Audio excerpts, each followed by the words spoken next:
My name is Tyson. This is the Awareness Project, a nonprofit based in Utah working to bring real stories from our homeless community to the public. These interviews are about giving a voice to the voiceless, breaking stigma, and showing that behind every face on the street, there's a human being with a story that matters. Thanks for sitting down with me, man. You're welcome. I'd like to start out, ask for your name if you want to share that. Yeah, my name is Brad Shields. Brad? Nice to meet you, Brad. Where are you originally from? I'm originally from Salt Lake City. Yep. How long have you been experiencing homelessness? I've been homeless since 2015. 2015, yeah. What led you to this point in your life of being on the street? Oh, I would think that I was working a full-time job and I bought me a house. I had my house for about 10 years. And I sustained a couple of injuries and it kind of made it hard for me to go to work and stuff like that. But I still did it, but it got kind of hard for me. But I did own a house, so I wasn't completely homeless, all my life. After the injuries, the bank, it was back a while back ago. It was on the news. A lot of people lost their homes. The interest, just went up on the housing. I don't know what happened with the banks, but mine went from like $8.75 the payment, and from $8.75 to $13.50. And I stuck it out for a couple of years, and then just decided to just let the bank have the house back because it took up all my spare money. I had all I did was work, go home. After it had no money to do anything at all. So I got tired of that and decided that I just wanted to just do nothing at all, be homeless for a minute, regain my senses, decide what I wanted to do. And I'm still homeless, because I've met a girl and out here, and she's homeless.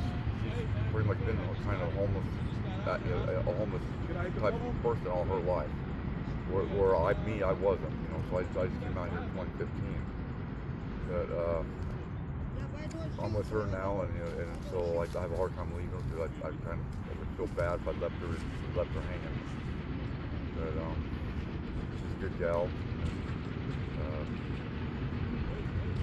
Maybe somebody could meet her someday. She's a good gal, but That's hard, man. yeah. Anyway, I pretty much lost everything I had. I had a mechanic shop. I run that for about 8 years. I was really successful on the cars that I worked on. Went to college for diagnosed computer systems and everything. Did really good. And so I had no problem working on cars. I did really good working on cars. Just the housing situation. Yeah, and then the housing problem became a problem.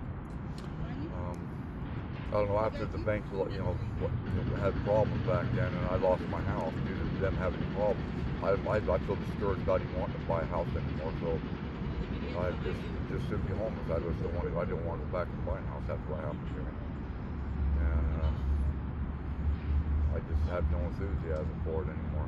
Yeah. And I'm 62 years old right now. And I'm just kind of content with the way things are. It's not easy out here. That's actually kind of hard. But it's also hard to work a full-time job and pay for a house too. So it's not either way. It's not easy. I think the homeless people are basically, they call them homeless people. If that's what we want to call them, I guess. But I have a hard time calling myself homeless after owning a home for 10 years and coming out here and being, not having a home. But this is my home. This is Salt Lake City, Utah, where I was born and raised. So this is my home, basically. And a lot of these people, homeless people, a lot of them just grew up from childhood as this living style, and homeless type of living. And it really ain't so bad, to be honest with you. It may not be what a lot of the community wants. So the public, a lot of people like to party, a lot of people like to get high. It's really not that big of a deal, to be honest with you. A lot of people that don't come out here and get high with everybody out here still get high with medication from the over-the-counter. for doctors. They get high too in their own little way. But, everybody, there's a lot of people that get high. Yeah. Right? I mean, there really is. But What's if you overkill it, if you overdo it, yeah, it can become a problem. You know yeah, what I mean? absolutely. What's something you wish people understood about being unsheltered? What is the what? Excuse me? What is something you wish that people understood about being unsheltered? Unsheltered? I think that being unsheltered is worse because the public makes it worse for the homeless people. Because if the homeless people had a way to go over and build a shower, we'd build one tomorrow right here, just right there. A really nice shower set up, so we have a shower. But we can't do that because the public doesn't let us do it. We could easily, if the homeless people were given some ground or land somewhere, and we could even work it off. It's possible that they could even work it off if it's set up that way. They're willing to work to go, build their little houses or whatever, huts or however they want to do it, and be content with and happy with the way they want to live like that.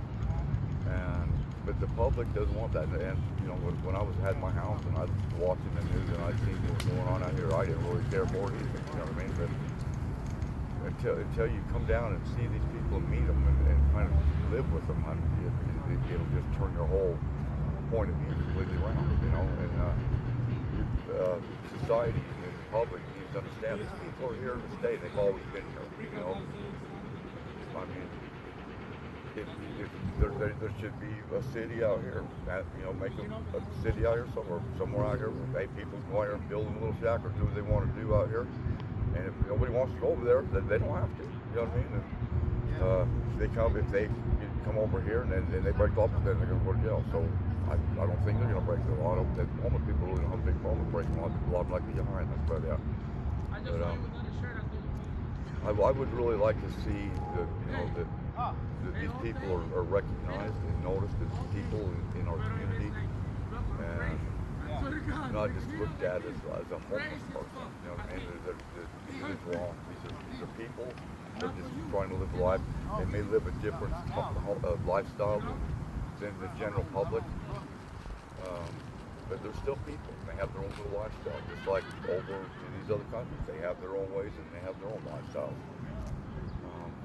I think that they should be recognized and not be such placed as a burden. You know what I mean? And like we don't have no way. I mean, it's so hard to shower. You know, like I go down to the Wiggins Center and we got certain times to be there, a couple hours out of the day or something like that. And I can't remember. I can't even remember what time to go to work the next day. Let alone my laundry or something like that. But especially with my older age, I'm having a hard time remembering a lot of things. But I would just, What's been the hardest part of being out here? I would say the hardest part is dealing with the public and the police department. Okay. And the rest of it's good, because if I went to set up a tent and we made it where we're warm, the police department would come tear it down, and they could tear it down, and then we're cold all night long, So that's the hardest part, the police officers, and the public making it hard, not necessarily the public, but the people in our office, the public is pushing to make these changes that are making it hard for us. So speaking of that, has anyone helped you out here since you've been unsheltered? There's been all kinds of people that help. There's a lot of people in the public, that help, and a lot of people, a lot of public help, and there's been a lot of communities, people that doing things like lunches and giveaways, like they had at the park here today. That are really helpful. What does that feel like to you when people show up to help? It makes me feel really good. That there's people that recognize us and care about us. And still see us as a person. And talk to us like we're people. And I really like that. What's something that you would say that you're proud of? I would say that I'm proud of the fact that I was able to, since being homeless, I was able to help hundreds of people out here with some of the problems they was having. I'm a very helpful person. I've got a lot of skills. Like I said, I had a home for 10 years. I was a mechanic, had my own mechanic shop. I was able to come out here, and a lot of people have bicycles, now because I've been able to help them get their bicycles going, fixed up, and help them learn how to work on their bikes, and a lot of things like that, help them, teach them survival skills out here, and I've really helped a lot of people out here. That's awesome, man. You should be proud of that. Yeah. When you had your house and before you were unsheltered, what was life like for you? Before I had a house? Before you were unsheltered, when you were in your house. Oh, okay. When I had my house, it was really good. I really enjoyed my house, for a long time. But yeah, I would say that it kind of got boring after a while. Just after the same routine, 8 to 5, 8 to 5, and it kind of got boring after a while. So it really wasn't hard for me to just kind of just throw it away. It got old after a while, just like anything else. But like I said, being homeless and owning a house are about just as hard. I would say they're both difficult. Someone that owns a house they're gonna work there. They're gonna work 8 to 5 every day to work paid for that house. So it's equal. It's pretty hard for both of them. What are some of the biggest misconceptions people have about you or the homeless community? I think that the biggest misconception of that is a lot of people look down at the homeless people because they use drugs and a lot of them fight and they argue. But it's really, once you get to know these people, it's really, they're fighting and stuff like that just sounds a lot worse than it really is. And it really usually, almost always, it comes to be a nothing anyway. It turns out to be nothing. But it's scary. There's a lot of people in the public that don't know these people, never been around them. And if you haven't been around these people or know them at all, then it can give you a sense of fear of these people. And all I can say is that those people that are in fear should just step out and just come down here and try to just knock that fear out for a minute and just come down here and talk to some of these people and get to know them a little bit.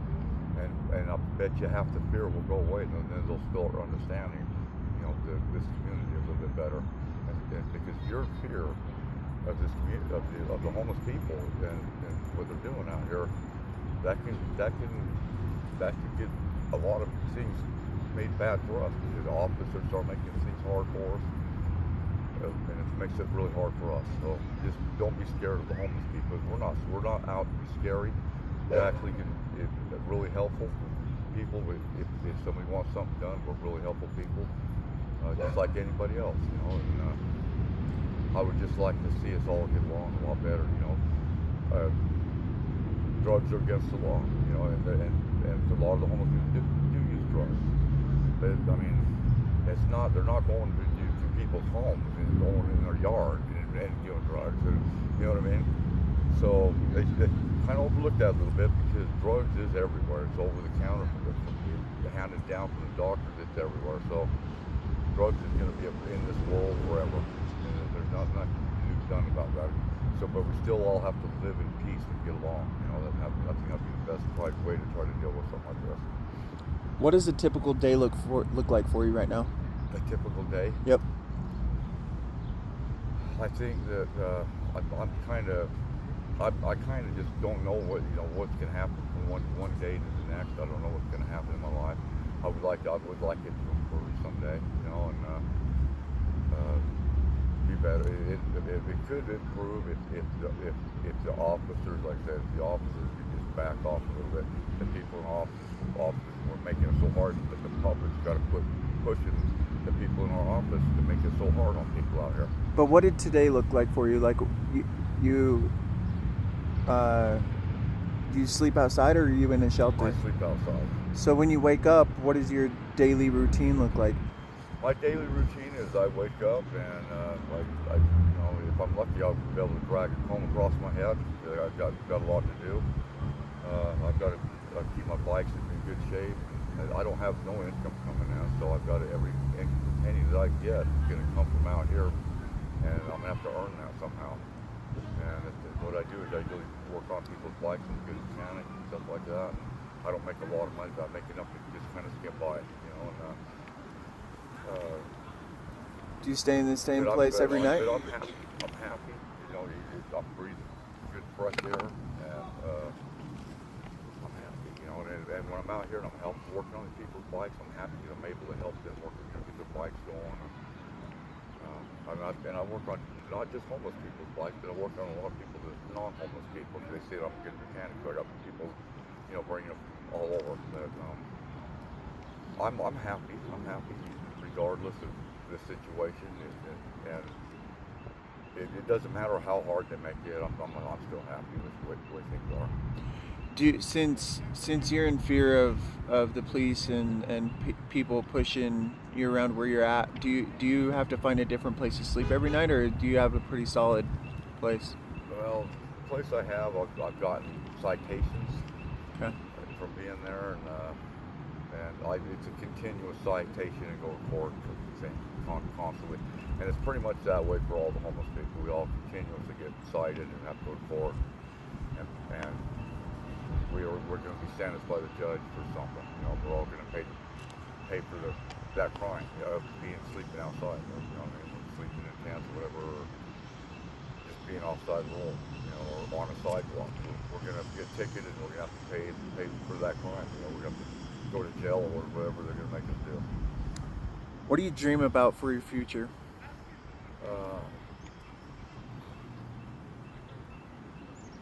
That I'll get my tools back someday. Cause I lost my tools when I lost my house. I tried to keep my tools, but it just didn't work out that way. I've never been in a situation where I had to put all my tools in a storage unit, and I lost all my tools, and I didn't anticipate that happening, but it did happen to me, and so my hope should be that someday that I get the tools that I need to work on cars again, and get my own place somewhere, you know,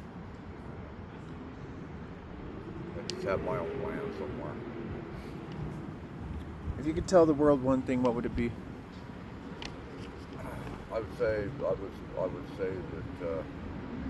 try to look at everybody as a person in this world, and whether they use drugs or whether they're homeless or not, or where they live, if they live in another country, coming from here, anywhere. Try to give everybody a chance in life. Don't judge until you come out here and talk to these people, get to know these people a little bit, and don't be in fear until you come out here and talk to them a little bit. You got to get to know these people a little bit. That'll change the whole infrastructure of what's going on. If people would just come out here and kind of try to get to know these people and understand what they are about a little bit, it would change things completely. I really appreciate you taking your time to sit down and open up about this, man. Thank you for watching. If this story's moved you, take a moment and share it. Awareness is the first step to change. We're not just trying to highlight homelessness, we're trying to humanize it. You can support our mission at www.theawarenessprojectut.com. And if you'd like to donate to this person, please include this episode number.